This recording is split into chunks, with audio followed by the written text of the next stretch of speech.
শুভেচ্ছা,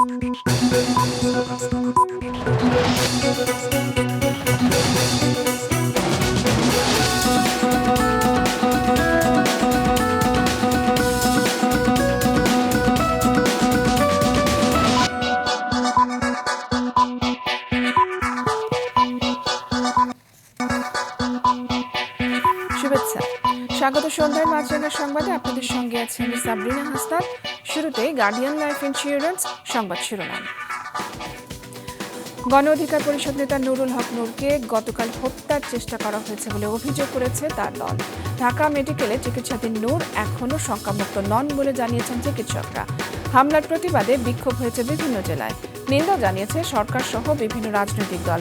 ঘটনা তদন্তের কথা বলেছে সরকার।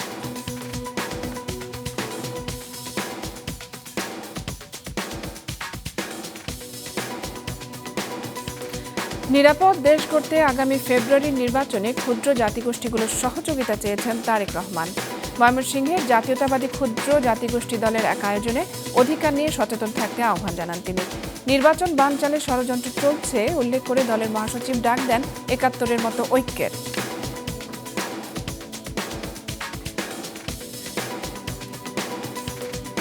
দর্শক, প্রতি বছর বাজেট বাড়ে, তবে স্বাস্থ্য খাতের বরাদ্দ বরাবরই ৫% আশেপাশে।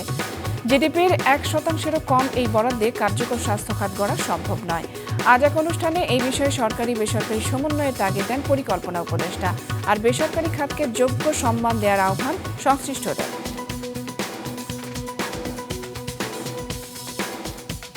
দর্শক, শুনছিলেন শিরোনাম, এবারে বিস্তারিত। স্বরাষ্ট্র উপদেষ্টার পদত্যাগ দাবি করে নূরকে চিকিৎসার জন্য বিদেশে পাঠানোর দাবি জানিয়েছেন গণ অধিকার পরিষদের সাধারণ সম্পাদক রাশেদ খান। অন্যদিকে বিএনপির স্থায়ী কমিটির সদস্য আব্দুল মঈন খান বলেছেন, এমন নির্মম হামলা মানুষ মেনে নেবে না। চিকিৎসক জানিয়েছেন তিনি শঙ্কামুক্ত নন। মাহমুদুল হাসানের রিপোর্টে বিস্তারিত। গতরাতে রাজধানীর কাকরাইলে জাতীয় পার্টির নেতাকর্মীদের সাথে সংঘর্ষের এক পর্যায়ে আইনশৃঙ্খলা বাহিনীর লাঠিচার্জে মারাত্মক আহত হন গণ অধিকার পরিষদের সভাপতি ও ডাকসুর সাবেক ভিপি নুরুল হক নূর। ঢাকা মেডিকেল কলেজ হাসপাতালে তার চিকিৎসায় গঠিত হয়েছে বোর্ড। ডাক্তাররা জানিয়েছেন জ্ঞান ফিরলেও এখনো শঙ্কামুক্ত নন নূর। উনি এখনো পর্যন্ত আশঙ্কামুক্ত, কিন্তু ওনার সোডিয়াম লেভেলটা আমরা কারেকশন না করা পর্যন্ত আমরা আশঙ্কামুক্ত একদম কনফিডেন্টলি বলতে পারছি না। গতকালের হামলায় আহত গণ অধিকার পরিষদের সাধারণ সম্পাদক রাশেদ খানের অভিযোগ, নূরকে হত্যার চেষ্টা করা হয়েছে। আমরা মনে করি তার দায় থাকুক আর না থাকুক, স্বরাষ্ট্র উপদেষ্টা আপনি বাংলাদেশের আইন শৃঙ্খলা পরিস্থিতি কোনোভাবেই নিয়ন্ত্রণ করতে পারছেন না। সুতরাং গতকালের ঘটনার পর থেকে আপনি আর এই পদে কোনোভাবেই থাকতে পারেন না। আজ নূরকে হাসপাতালে দেখতে যান বিভিন্ন রাজনৈতিক দলের নেতারা। বিএনপির স্থায়ী কমিটির সদস্য ডক্টর আব্দুল মঈন খান বলেন, স্বৈরাচার বিরোধী আন্দোলনের নেতৃত্বে যারা ছিলেন তাদের অন্যতম নূর। আমরা ঐক্যবদ্ধ রয়েছি। আমরা বিশ্বাস করি যে আমরা যে গত ২০২৪-এর অগাস্ট থেকে যে রূপান্তর প্রক্রিয়া শুরু হয়েছে, গণতন্ত্রের রূপান্তরের যে প্রক্রিয়া শুরু হয়েছে, সেই প্রক্রিয়া আমরা অতি শীঘ্র সম্পন্ন করব। নূরের উপর হামলার ঘটনায় আইনি ব্যবস্থা নেওয়ার কথা ভাবছে গণ অধিকার পরিষদ। এদিকে নূরসহ গণ অধিকার পরিষদের নেতাকর্মীদের উপর হামলার প্রতিবাদে রাজধানী সহ দেশের বিভিন্ন স্থানে বিক্ষোভ হয়েছে। দুপুরে ঢাকা রাজশাহী মহাসড়ক অবরোধ করে রাজশাহী বিশ্ববিদ্যালয়ের শিক্ষার্থীরা। এ সময় আধা ঘন্টার বেশি যান চলাচল বন্ধ ছিল। দুপুরে বরিশালের কেন্দ্রীয় শহীদ মিনার এলাকায় বিক্ষোভ করে গণ অধিকার পরিষদ। সিরাজগঞ্জের মহাসড়ক অবরোধ করে তারা। এ ঘটনায় প্রতিবাদে ময়মনসিংহ ও চট্টগ্রামে বিক্ষোভ করেছে এনসিপিও।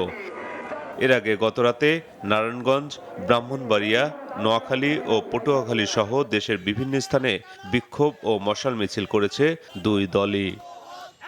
এদিকে এ ঘটনায় রাজশাহী ও টাঙ্গাইলে জাতীয় পার্টির অফিস ভাঙচুরের ঘটনা ঘটেছে।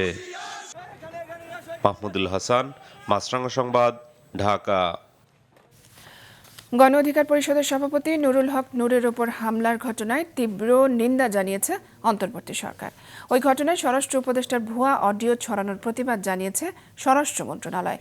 বিকেলে গণমাধ্যমে পাঠানো সরকারের এক বিবৃতিতে নুরুল হক নূরের উপর নৃশংস হামলার নিন্দা জানিয়ে বলা হয়, নৃশংস ওই ঘটনার পূর্ণাঙ্গ এবং নিরপেক্ষ তদন্ত হবে। প্রধান উপদেষ্টা দুপুরে ফোন করে নূরের খোঁজ খবর নিয়েছেন। এদিকে সকালে স্বরাষ্ট্র মন্ত্রণালয় এক প্রতিবাদ লিপিতে বলেছে, নূরের উপর হামলার ঘটনায় সামাজিক যোগাযোগ মাধ্যমে ছড়িয়ে পড়া স্বরাষ্ট্র উপদেষ্টার অডিও কল রেকর্ডটি ভুয়া।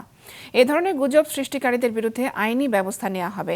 বিকেলে এক ব্রিফিংয়ে প্রধান উপদেষ্টা প্রেস সচিব শফিকুল আলম বলেছেন, নূরের উপর হামলার ঘটনায় হাইকোর্টের একজন বিচারপতির নেতৃত্বে বিচার বিভাগীয় তদন্ত করা হবে।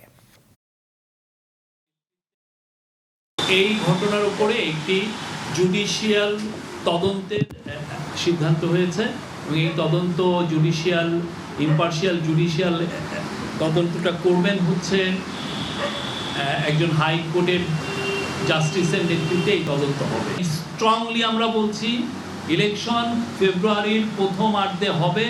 এই কোনো শক্তি না এটা প্রতিহত করতে পারবে। এদিকে জাতীয় পার্টির মহাসচিব এক ব্রিফিংয়ে অভিযোগ করেছেন, তার দলকে নির্বাচন থেকে দূরে রাখার ষড়যন্ত্র হচ্ছে। তারা মাঠ থেকে জাতীয় পার্টিকে সরিয়ে দিতে চাচ্ছে। জাতীয় পার্টিকে সরিয়ে দিলে নির্বাচন নিয়ন্ত্রণ করতে পারবে তারা, এবং বিএনপিকেও নিয়ন্ত্রণ করতে পারবে, কারণ তখন তারা বিএনপিকে বলবে আমরা ভোটে যাব না যদি আমাদেরকে এত আসন না দাও। অর্থাৎ জাতীয় পার্টিকে ভোটের থেকে সরিয়ে দেওয়ার পরিকল্পনা বা ষড়যন্ত্র মূলত বাংলাদেশকে ভোটবিহীন করার ষড়যন্ত্র। এবারে অন্যান্য প্রসঙ্গ। বৈচিত্র্যের মধ্যে ঐক্যে বিশ্বাস করে বিএনপি উল্লেখ করে সব জাতিগোষ্ঠীকে নিয়ে অন্তর্ভুক্তিমূলক নিরাপদ বাংলাদেশ গড়ার প্রত্যয় জানিয়েছেন দলের ভারপ্রাপ্ত চেয়ারম্যান তারেক রহমান। আগামী নির্বাচন নিয়ে ষড়যন্ত্র রুখে দিতে ঐক্যবদ্ধ হওয়ার আহ্বান জানিয়েছেন বিএনপির মহাসচিব। ময়মনসিংহ থেকে আরও জানাচ্ছেন হাসনাইন তানভীর। দেশের সমতলে থাকা ক্ষুদ্র জাতিগোষ্ঠীর এই পরিবেশনা ময়মনসিংহ টাউন হল মিলনায়তনে তাদের জাতীয় প্রতিনিধি সমাবেশ উপলক্ষে। সমাবেশে সমতলের ক্ষুদ্র জাতিগোষ্ঠীর সুযোগ সুবিধা নিশ্চিত করতে তাদের জন্য পৃথক মন্ত্রণালয় সহ বিভিন্ন দাবি জানান নেতারা।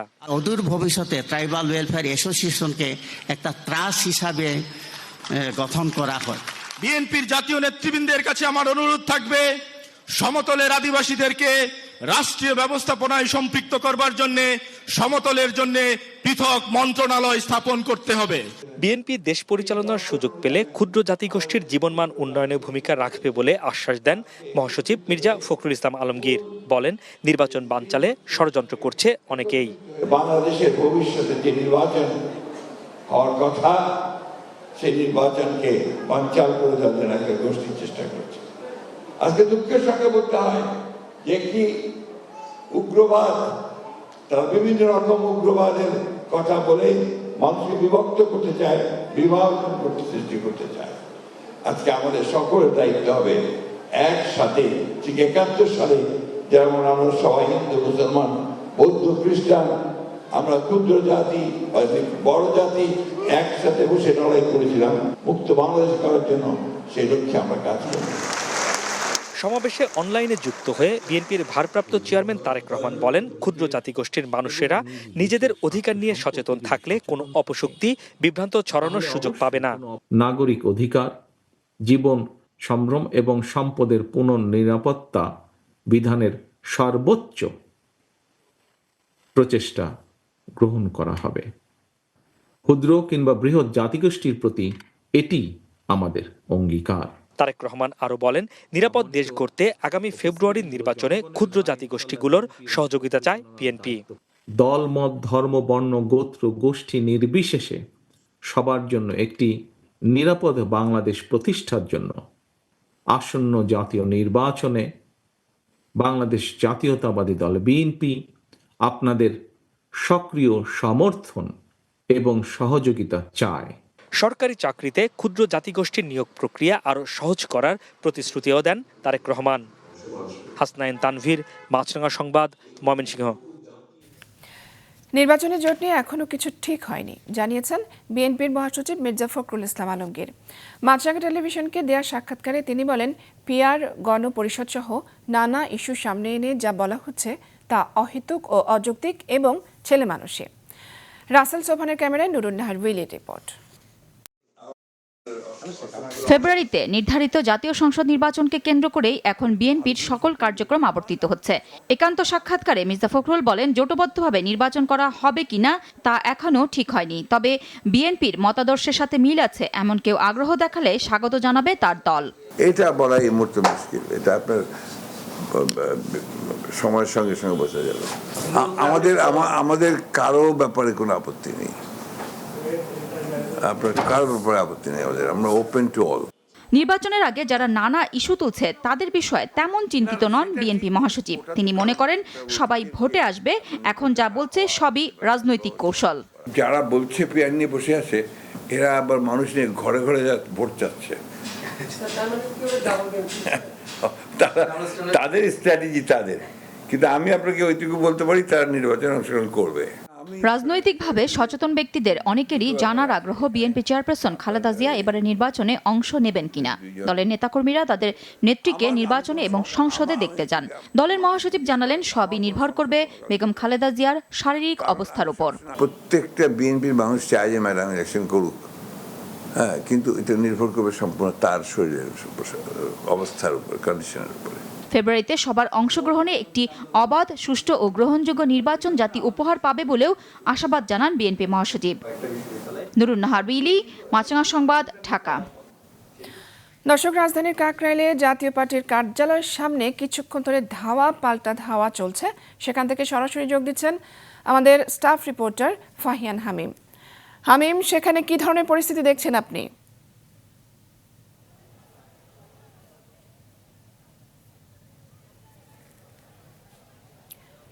হামিম,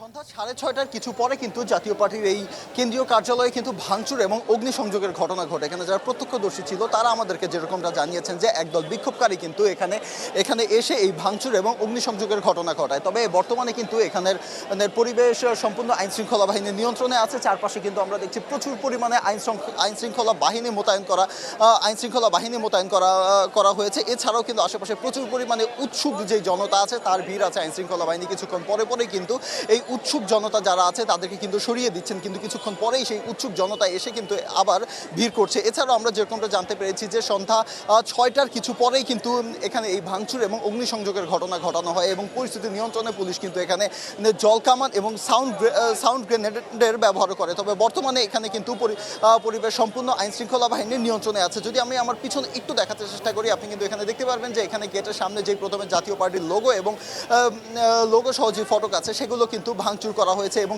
কিছু জায়গায় কিন্তু অগ্নিসংযোগের ঘটনাও ঘটেছে। তো এই ছিল কাকরাইল থেকে আমার কাছে সর্বশেষ। ধন্যবাদ হামিম। হামিম, সাবধানে থাকবেন আপনি। দর্শক, কাকরাইলে জাতীয় পার্টির কার্যালয়ের সামনে ধাওয়া পাল্টা ধাওয়ার খবর জানাচ্ছিলেন আমাদের সহকর্মী ফাহিয়ান হামিম। সরকারের বর্তমান স্বাস্থ্য ব্যয় দিয়ে ভালো সেবা নিশ্চিত করা সম্ভব নয় বলেছেন বিএনপির স্থায়ী কমিটির সদস্য আমির খসরু মাহমুদ চৌধুরী। দুপুরে রাজধানীতে আয়োজিত বাংলাদেশ হেলথ কনক্লেভ 2025 সেমিনারে অন্যান্য আলোচকরা বলেন, সরকারি খাতকে যোগ্য সম্মান না দিলে এগোবে না স্বাস্থ্য খাত। প্রতি বছরই বড় হচ্ছে দেশের বাজেট, কিন্তু স্বাস্থ্য খাতের বরাদ্দ আটকে আছে 5%-এর আশেপাশে, যা জিডিপির 1%-এরও নিচে, যা দিয়ে আদর্শ চিকিৎসা সেবা নিশ্চিত করা সম্ভব নয়, এমন মত উঠে আসে বণিক বার্তা আয়োজিত বাংলাদেশ হেলথ কনক্লেভ 2025-এর আলোচনায়।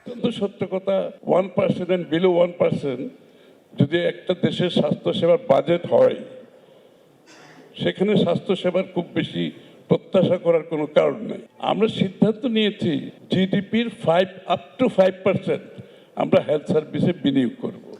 আলোচনায় অনলাইনে অংশ নিয়ে পরিকল্পনা উপদেষ্টা বলেন, দেশের স্বাস্থ্য খাতের ওপর ভরসা না থাকায় প্রতি বছরই বহু মানুষ চিকিৎসা নিতে বিদেশে যাচ্ছে। স্বাস্থ্য খাতে আমাদের ব্যয় আপনারা জানেন যে জিডিপির 1%-এরও কম। এটা অত্যন্ত একটা বড় সীমাবদ্ধতা এবং দুঃখজনক।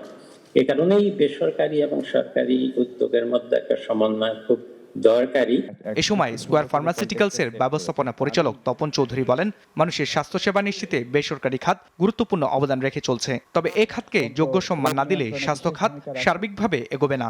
সাম of the advices, the lecture যখন এগুলো আমরা শুনি, তখন মনে হয় যে এগুলো প্রাইভেট সেক্টরকে কন্ট্রোল করতে হবে, নিয়ন্ত্রণ করতে হবে। এই ধরনের ইনসাল্টিং কথাবার্তা শোনার জন্যে আমরা মতো এদের আসি নাই। So we need to remember that the private sector has tremendous contribution in the health sector. এর আগে আমাদের পূর্ববর্তী বক্তারা বলে গেছেন। সুতরাং ওই সম্মানটুকু যদি না থাকে তাহলে বোধহয় দেশ আগাবে না। অনুষ্ঠানে উপস্থিত জামায়াতে ইসলামের নায়েবে আমির বেসরকারি খাতের চিকিৎসাকে সেবামুখী করার তাগিদ দেন। আমার নিজের একটা হাসপাতাল আছে, সেখানে আমরা প্রফিট করি, কিন্তু অ্যাটিটিউডটা হইতে হবে সার্ভিস ওরিয়েন্টেড বিজনেস। অনুষ্ঠানে সরকারের পক্ষ থেকে জানানো হয় চিকিৎসক সংকট কাটাতে অক্টোবরের মধ্যে ৩,০০০ ডাক্তার নিয়োগ করা হবে। থেকে রায়হান শোভন, মাছরাঙা সংবাদ, ঢাকা। জমে উঠেছে ঢাকা বিশ্ববিদ্যালয়ের কেন্দ্রীয় ছাত্র সংসদ ডাকসু নির্বাচনের প্রচার। ব্যস্ত সময় পার করছেন প্রার্থীরা। সকালে পঞ্চম দিনের প্রচার শুরু করেন ডাকসু নির্বাচনের প্রার্থীরা। বেলা বাড়ার সাথে সাথে বাড়তে থাকে এর গতি। যথাসময় শান্তিপূর্ণভাবে ভোট দেওয়ার আশা জানিয়েছেন শিক্ষার্থীরা। প্রার্থীরা মনে করছেন মাত্র 8টি কেন্দ্রে বিশ্ববিদ্যালয়ে 40,000 শিক্ষার্থীর ভোট গ্রহণ চ্যালেঞ্জিং হবে, তাই কেন্দ্রের সংখ্যা বাড়ানোর দাবি তাদের। ছায়া প্রশাসন দীর্ঘ 1 বছর কাজ করলো, আমাদের যে মৌলিক জায়গাগুলো, খাদ্য, আবাসন এবং একটি স্বাস্থ্যকর পরিবেশ তা নিশ্চিত হয়নি। আমরা অবশ্যই বিশ্বাস রাখি যে একটি উৎসব মুখর পরিবেশে ডাকসু তার যে গতি, তার যে ধারা, সেইভাবেই অনুষ্ঠিত হবে। কেউ কেউ নির্বাচনে প্রশাসনের নিরপেক্ষতা ও ভোটকে কেন্দ্র করে বিভিন্ন পক্ষের প্রার্থীদের অপপ্রচারের অভিযোগ করছেন।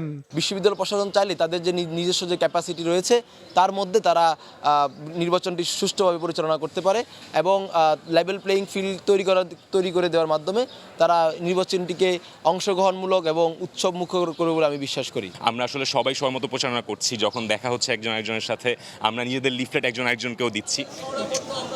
এদিকে নির্বাচনে 8 দফা ইস্তেহার ঘোষণা করেছে বৈষম্য বিরোধী শিক্ষার্থী সংসদ প্যানেল। শিক্ষার্থীদের গণতান্ত্রিক অধিকার নিশ্চিত করতে চাই আমরা এই ডাকসুর মধ্য দিয়ে। যারা ক্ষমতাসীনদের চোখে চোখ রেখে কথা বলতে দ্বিধা করবে না। 9 সেপ্টেম্বর অনুষ্ঠিত হবে ডাকসু নির্বাচন, 7 সেপ্টেম্বর শেষ হবে প্রচার। মাশরুক রাহাত, মাছরাঙা সংবাদ, ঢাকা।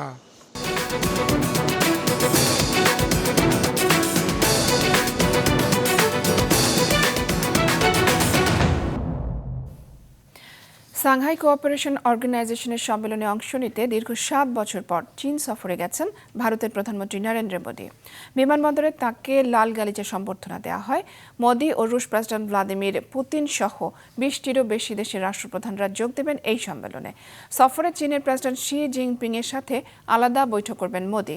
2020 সালে লাদাখের গলওয়ান উপত্যকায় চীন এবং ভারতীয় সেনাদের মধ্যে রক্তক্ষয়ী সংঘর্ষের পর দুই দেশই সম্পর্ক ভালো করার চেষ্টা করছে। সন্ধ্যার সংবাদ শেষ করছি, তার আগে গার্ডিয়ান লাইফ ইন্স্যুরেন্স সংবাদ শিরোনামগুলো জানিয়ে দিচ্ছি আরও একবার। ভিপি নূরকে হত্যার চেষ্টা হয়েছে, অভিযোগ গণ অধিকার পরিষদের। বিভিন্ন জেলায় বিক্ষোভ, সরকার সহ বিভিন্ন দলের নিন্দা, তদন্ত করবে সরকার। নিরাপদ দেশ গড়তে ক্ষুদ্র জাতিগোষ্ঠীগুলোর সহযোগিতা কামনা তারেকের। নির্বাচন বানচালের ষড়যন্ত্র ঠেকাতে 71-এর মতো ঐক্যের ডাক মহাসচিবের। এবং স্বাস্থ্যে বরাদ্দ জিডিপির 1%-এরও কম। সরকারি বেসরকারি সমন্বয়ের পাশাপাশি বেসরকারি খাতকে যোগ্য সম্মান দেওয়ার আহ্বান। এই ছিল সন্ধ্যার সংবাদে। ফেসবুকে আপডেট পেতে ভিজিট করুন মাছরাঙা টেলিভিশনের পেজে। ইউটিউব চ্যানেলেও দেখতে পারেন আমাদের সংবাদ, প্রতিবেদন এবং অনুষ্ঠান। দর্শক, রাস্তার ধুলো এবং ধোঁয়া ফুসফুসের ক্ষতির কারণ হতে পারে, তাই জীবাণু ও ফুসফুসের সংক্রমণ থেকে সুরক্ষিত থাকতে ব্যবহার করুন ফেস মাস্ক। এতক্ষণ সঙ্গে থাকার জন্য ধন্যবাদ জানিয়ে আমি সাবরিনা হাসনাত শেষ করছি সন্ধ্যার মাছরাঙা সংবাদ। এই দিন এইভাবে।